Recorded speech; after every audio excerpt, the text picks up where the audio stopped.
रोहित, कबीर और आयुष तीन दोस्त थे जो यूट्यूब पर हॉरर डॉक्यूमेंट्री बनाते थे।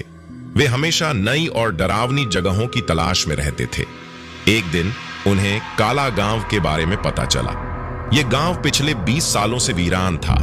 कहा जाता था कि जो भी वहां रात में गया वो कभी वापस नहीं आया। वे इस कहानी की सच्चाई जानना चाहते थे। गांव के पास रहने वाले लोगों से पूछा तो सबके चेहरे पर डर था।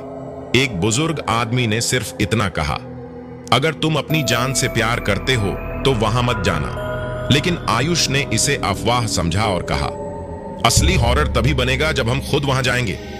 शाम होते ही वे गांव पहुंचे। चारों ओर अजीब सा सन्नाटा था।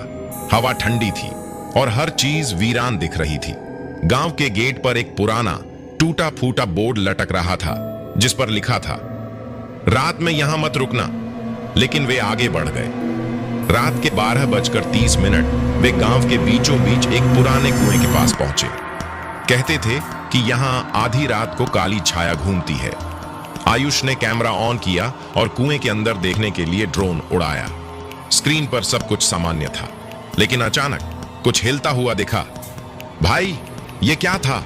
रोहित घबरा गया। तभी स्क्रीन पर एक तेज चीख गूंज उठी और ड्रोन कुएं में गिर गया।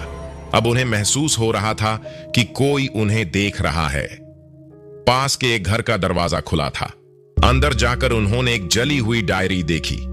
उसके पन्नों पर लिखा था, अगर तुम यह पढ़ रहे हो तो भाग जाओ।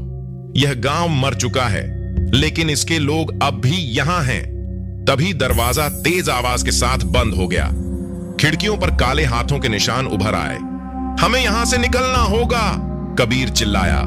वे दरवाजे की तरफ भागे, लेकिन दरवाजा अपने आप लॉक हो गया। फिर एक गहरी आवाज गूंजी, तुम लोग नहीं बचोगे। तभी कबीर जमीन पर गिर पड़ा और चीखने लगा, किसी ने मुझे पकड़ लिया।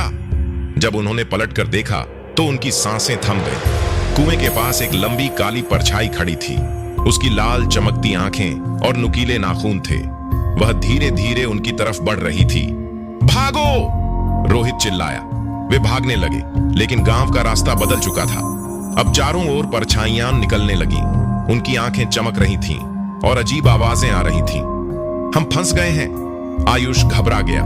परछाइयां अब उनके चारों तरफ आ चुकी थीं और फिर सूरज की पहली किरण निकली। जैसे ही रोशनी उन पर पड़ी, वे चीखते हुए हवा में घुलने लगे। कबीर बेहोश हो चुका था। रोहित और आयुष ने उसे घसीटकर गांव से बाहर निकाला।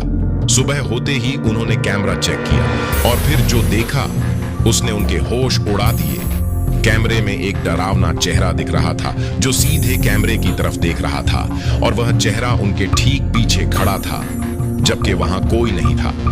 तो दोस्तों, क्या आप कभी ऐसी जगह जाने की हिम्मत करेंगे? क्या सच में आत्माएं होती हैं या ये सिर्फ दिमाग का भ्रम है? अगर आपको ये कहानी पसंद आई तो लाइक, कमेंट और शेयर करें। और हां, रात को अकेले ये वीडियो मत देखना।